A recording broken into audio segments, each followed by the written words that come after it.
সবাই মিলে বলবো, বলে শ্রী রাধা রানী কি জয়। রাধা রাধা রাধা বলো ওরে মন, রাধা রাধা রাধা বলো ওরে মন, যদি যাবে মধু বৃন্দাবন। রাধা রাধা রাধে রাধা রাধা রাধা বলো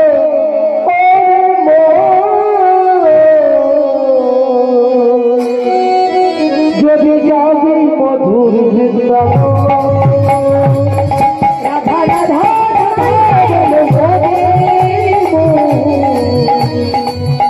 যদি যাবে মধুর বৃন্দাবন। রাধা রাধা রাধা রাধা রাধা রাধা বলো রে মন, যদি যাবে মধুর বৃন্দাবন। রাধা রাধা রাধা বলো রে মন, যদি যাবে মধুর বৃন্দাবন।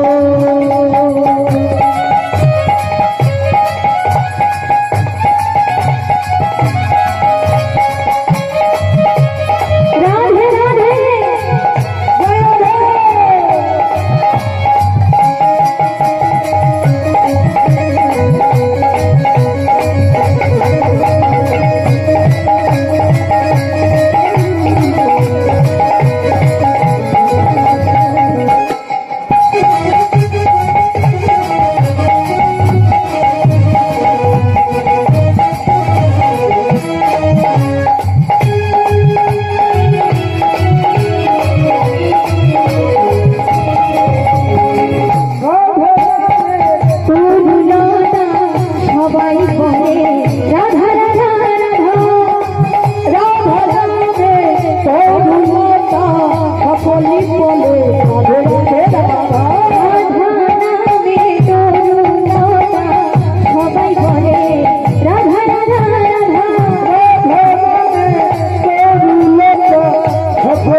রাধে বলো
जय की जय हो हृदय गौर प्रेमानंदे हरि बोल हरि बोल हरि बोल।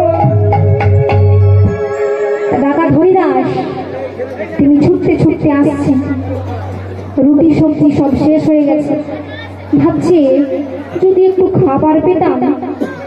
একটা গাছের তলায় বসেছে আর সেই কৃষ্ণ বৃন্দাবন বলছে, ভাবছি যদি একটু খাবার পেতাম। কিন্তু মাগো, ভাবছো বসে চলবে কি? সে তুমি ভাববার কে? যার ভাবনা তিনি ভাবছেন, শুধু তুমি ভাবো তাকে। হরি বল হরি বল। ডাকাত হরিদাস ভাবছে যদি একটু খাবার পেতাম। আর ভগবান শ্রীকৃষ্ণচন্দ্র, তো মায়েরা, আপনারা যদি কেউ বৃন্দাবনে যান, আপনারা কি কেউ দেখেছেন যে বৃন্দাবনে গিয়ে কেউ অভুক্ত আছে? কেউ যদি বলে যে বৃন্দাবনে গিয়ে আমি কিছু খাবো না, সারাদিন বসে থাকবো, সে কিন্তু পারবে না। কেউ না কেউ এসে খাবার দিয়ে যাবে, খাবার খাইয়েই যাবে। কারণ বৃন্দাবনে গিয়ে আমাদের রাধারানী অন্তত মেনে নিতে পারবেন না বৃন্দাবনে গিয়ে কোনো ভক্ত অভুক্ত থেকে আছে। তাই রাধারানীর আদেশে ভগবান শ্রীকৃষ্ণচন্দ্র তিনি একটি গোয়ালার ধারণ করে বাকি করে দধি দুগ্ধ ছানা ক্ষীর নিয়ে যাচ্ছেন। আজ কাঁধে লয়ে দধি ভাণ্ড, ওগো চলে আমার শ্রী গোবিন্দ, ওগো কাঁধে লয়ে দধি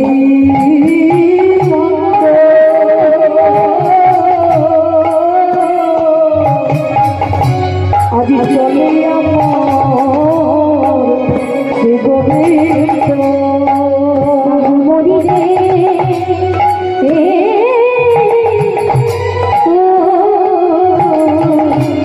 কাঁধে লয়ে দধি চলে আমার শ্রী গোবিন্দ। আর রে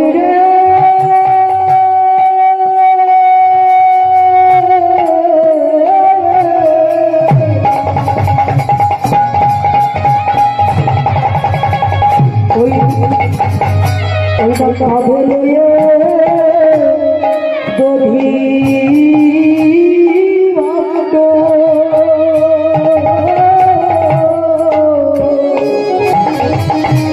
আজ চলে শ্রী গোবিন্দ। যাই পথে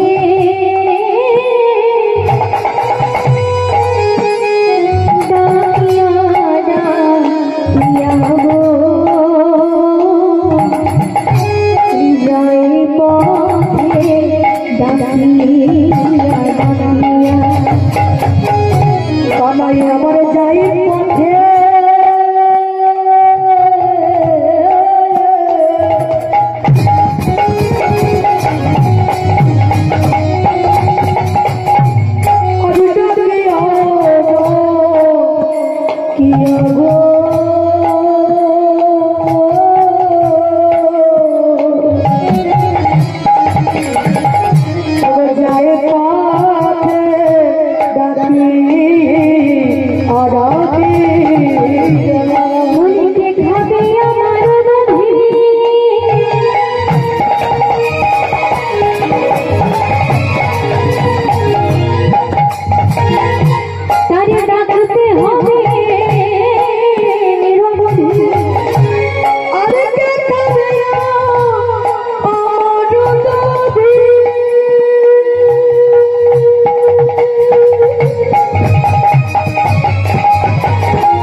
দিবানিশ কালিয়া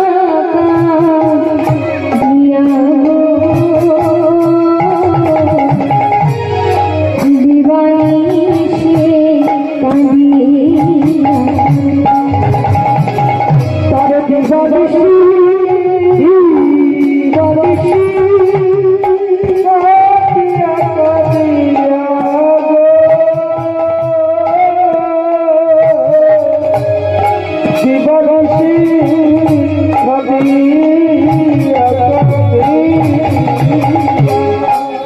নয়ন জলে ডাকতে হবে,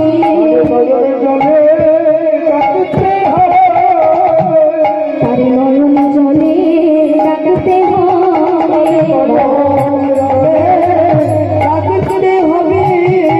কৃষ্ণ গোবিন্দ বলে নয়ন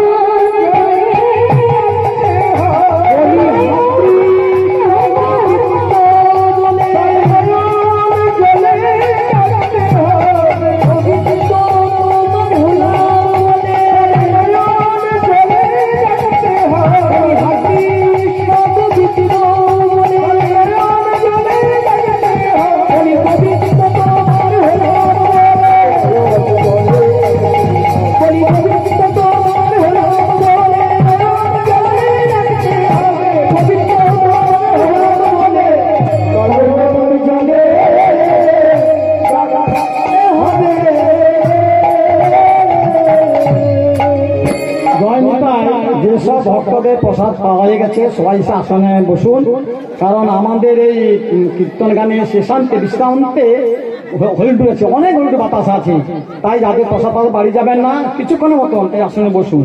জয় নিতাই।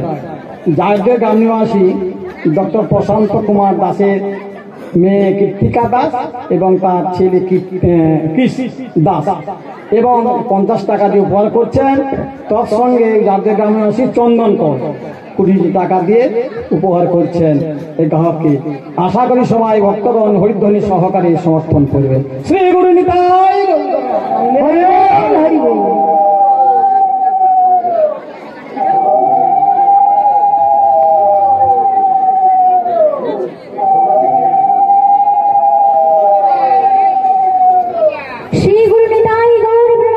হরি বল, হরি বল।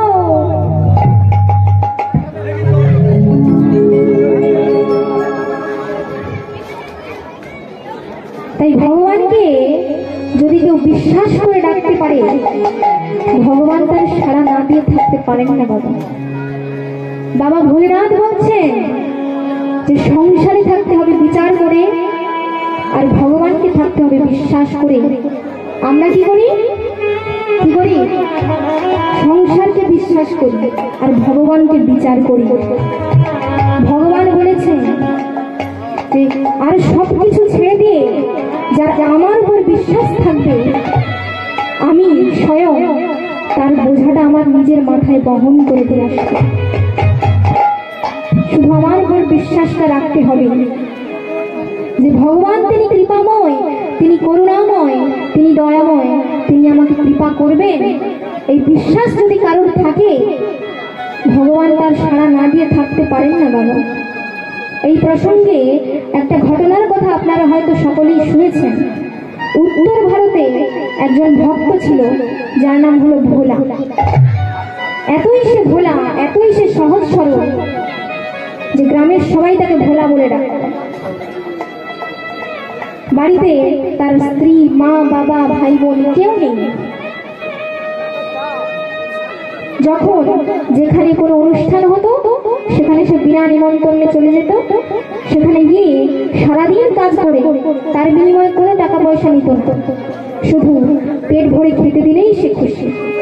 কিন্তু সমস্যাটা হচ্ছে, খেতে বসলে মিনিমাম 60 থেকে 70 পিস লুচি খাবে, 150 পিস রসগোল্লা খাবে, আর বাকি সব ব্যঞ্জন তো আছে রাধে রাধে। এই গ্রামবাসী অতিষ্ঠ হয়ে বললেন, এই ভোলাকে কেউ ডাকবি না, যদি সে আসে ঘাড় ধাক্কা দিয়ে বের করে দিবি একদম। এই কথাটা শুনে ভোলার মনে খুব দুঃখ হলো। ভোলা বলল, হ্যাঁ আমি আর এই গ্রামে থাকবো না। তাই জমি জমা সম্পত্তি সব ছেড়ে দিয়ে ভোলা আজকে মনের দুঃখে চলে যাচ্ছে। যেতে যেতে সন্ধে হয়ে গেছে। রাস্তার এক পাশে একটা আশ্রম রয়েছে, মন্দির, ঘন্টা বাজছে। ভোলা উনি ছুটে গিয়ে সেই মন্দিরের ভেতরে ঢুকে দেখছে সেখানে একজন বাবাজি নামের মালা নিয়ে জপ করছে। ভোলা গিয়ে বলছে, বলছে, গুরুজি গুরুজি আমাকে আপনার আশ্রমে থাকতে দিন না গুরুজি। গুরুজি বলছে, কি নাম রে তোর বাবা? আগে গুরুজি আমার নাম ভোলা। গুরুজি আমাকে আপনার আশ্রমে থাকতে দিন না গুরুজি। কি বলছিস রে, তুই আমার আশ্রমে থাকবি? আগে হ্যাঁ গুরুজি, আপনার কোনো চিন্তা নেই, আপনি আমাকে দিয়ে সব কাজ করাবেন, আমি আপনার সব কাজ করে দেব, বাসন মেজে দেবো, কাপড় কেচে দেবো, আপনি আমাকে দিয়ে সব কাজ করাবেন, তার বিনিময়ে আমাকে কোনো টাকা পয়সা দিতে হবে না, কিন্তু গুরুজি আমাকে পেট ভরে খেতে দিতে হবে। গুরুজি বললেন, ঠিক আছে, তোকে টাকা পয়সা চাইলে দিতে পারবো না বাবা, কিন্তু পেট ভরে খেতে দিতে পারবো। তাই সেই দিন থেকে ভোলা রয়ে গেল। সকাল থেকে সন্ধ্যে পর্যন্ত যা কাজের কথা বলে ভোলা তাই করে, আর গুরুজিও তাকে আনন্দে পেট ভরে খেতে দেয়। এভাবে দেখতে দেখতে 14 দিন পেরিয়ে গেছে। 14 দিন পরে একাদশী। ভোলা গুরুজির কাছে গিয়ে জিজ্ঞাসা করছে, গুরুজি আজকে কি রান্না হবে গুরুজি? গুরুজি বলছে, ওরে বোকা, আজকে কোনো রান্না হবে না। আগে গুরুজি কেন, কোথাও নেমন্তন্ন আছে? না, আজকে নির্জলা একাদশী। আগে গুরুজি নির্জলা মানে? গুরুজি বলছে, নির্জলা মানে হলো আজকে জল খাওয়া যাবে না। ঠিক আছে গুরুজি, আজকে জল খেতে দিতে হবে না, আজকে পেট ভরে ভাত খেতে দিলেই চলবে। আরে আজকে ভাত খাওয়া তো অনেক দূরের কথা, আজকে জল পর্যন্ত খাওয়া যাবে না। এটাই হচ্ছে নির্জলা একাদশী। আর যে এই কথা বলেছে, ভোলা অমনি গুরুজির পায়ে ধরে বলছে, গুরুজি গুরুজি আমি মরে যাবো গুরুজি, আমি না খেয়ে থাকতে পারবো না, কিছু একটা খাওয়ার ব্যবস্থা করে দিন গুরুজি, মুড়ি দিলেও চলবে। গুরুজি ভাবছে যে আজকের দিনে চালের কোনো জিনিস দিতে পারবো না, কিন্তু তুই নতুন এসেছিস তো, তা ঠিক আছে, তোকে আমি 250 আটা দিচ্ছি, আলু দিচ্ছি, ঘি দিচ্ছি, গুড় দিচ্ছি। ওই যে গাছটা দেখছিস না, ওই গাছের তলায় গিয়ে তুই রুটি করবি, আলু সেদ্ধ করবি, ঘি মাখাবি, গুড় মাখাবি, তার মধ্যে একটা তুলসী পত্র দিয়ে ভগবান রামচন্দ্রকে নিবেদন করে তারপর তুই খাবি, কেমন? তাই ভোলা গাছের তলায় এসে সেখানে রুটি করেছে, আলু সেদ্ধ করেছে, ঘি দিয়েছে, গুড় মাখিয়েছে, একটা তুলসী পত্র দিয়ে ভগবান শ্রী রামচন্দ্রকে ডাকছে, রাজা রাম আইয়ে सीता राम आइए मेरे भोजन का भोग लगाइए।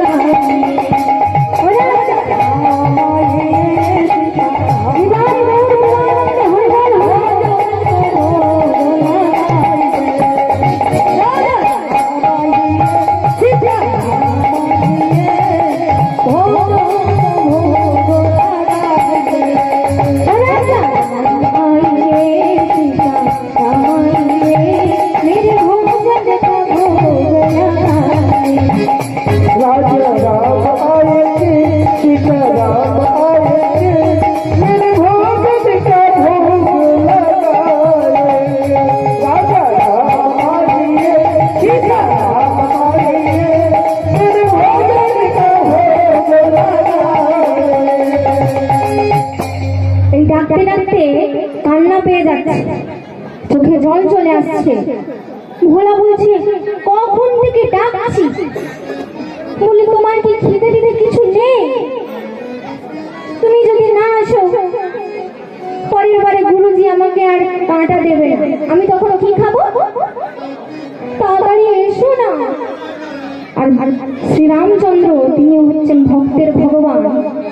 শ্রীরামচন্দ্র কিছুক্ষণ পরে মা সীতা দেবীকে নিয়ে উপস্থিত হয়ে গেছে।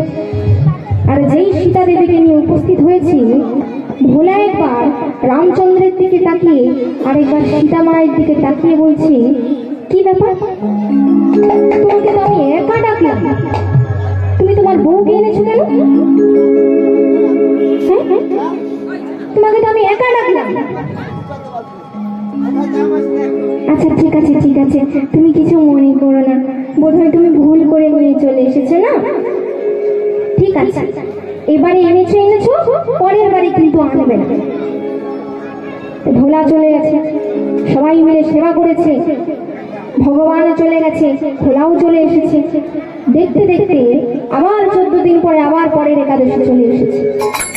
ভোলা গুরুজির কাছে দাঁড়িয়েছে, গুরুজি ও গুরুজি, গুরুজি আজকে একাদশী। হ্যাঁ গুরুজি, আটা? ও আটা দিতে হবে না? তা কত আটা দিয়েছিলাম আগের বারে? গুরুজি এবারে বেশি দিতে হবে না গুরুজি, এবারে 3.5 কেজি দিলেই হবে। গুরুজি বলছে এক ধাক্কায় 3.5 কেজি? গুরুজি কি করবো বলো, কুলোচ্ছে না তো। আচ্ছা যা যা যা, নিয়ে যা নিয়ে যা। 3.5 কেজি আটা দিয়েছে, আলু দিয়েছে। ভোলা সেই গাছের তলায় এসে সব রান্না করে আবার ভগবানকে ডাকছে। আর ভগবান রামচন্দ্র কি করেছে না, সীতা দেবী হনুমানকে নিয়ে চলে এসেছে সঙ্গে। আর যেই হনুমানকে নিয়ে এসেছে, ভোলা বলছে কি ব্যাপার, তুমি এক একজন করে ক্যান্ডিডেট বাড়িয়ে যাচ্ছ, তোমাকে তো আগের বারে আমি একা ডাকলাম, তুমি আবার একজনকে নিয়ে চলে এসেছো। আচ্ছা আচ্ছা ঠিক আছে ঠিক আছে, তুমি বোধহয় ভুল করে নিয়ে চলে এসেছো না? কি বলো তো, এই কটা রুটি এই কজনের মধ্যে কি করে হবে? ঠিক আছে, তুমি এবারে নিয়ে এসেছো, পরের বার থেকে কিন্তু আর আনবে না, ঠিক আছে? কিন্তু একটা কথা বলবো, তোমাকে না কি সুন্দর দেখতে, কি সুন্দর তোমার মুখটা, কি সুন্দর তোমার চোখ দুটো। তা যা, পরের বারে কিন্তু তুমি একা আসবে। তাই সবাই মিলে সেবা করেছে, হাত ধুইয়ে দিয়েছে, ভগবানও চলে গেছে, ভোলাও চলে এসেছে। দেখতে দেখতে আবার 14 দিন পরে পরের একাদশী চলে এসেছে। পরের একাদশী এসে গেছে। এবার একটু লজ্জা লজ্জা করছে, গুরুজির কাছে দাঁড়িয়েছে। গুরুজি ও গুরুজি, গুরুজি গো, হ্যাঁ আর বলতে হবে না, বুঝতে পেরেছি। আটা দিতে হবে তো? তো কত আটা দিতে হবে? আগে গুরুজি এবারে বেশি দিতে হবে না গুরুজি, সত্যি বলছি, এবারে 7.5 কেজি দিলেই হবে। গুরুজি বলছি, আরে তোর পেট না চৌ বাচ্চা, তুই একাদশী করছিস না আটাদশী করছিস বলতো? যা যা যা, তোর সঙ্গে আর বলতে পারবো না। এই কে আছিস, ওকে দিয়ে দে 7.5 কেজি আটা। 7.5 কেজি আটা নিয়ে এসছে।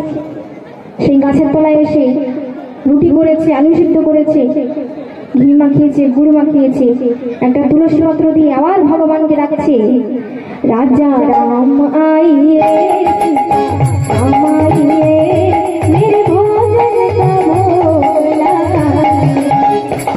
রাজা রাম আইয়ে সীতা আমাইয়ে ভোজন কা ভোগ লাগাই। ও রাজা আইয়ে সীতা আমাইয়ে মেরে ভোজন কা ভোগ লাগাই। রাজা রাম আইয়ে সীতা আমাইয়ে মেরে ভোজন কা ভোগ লাগাই।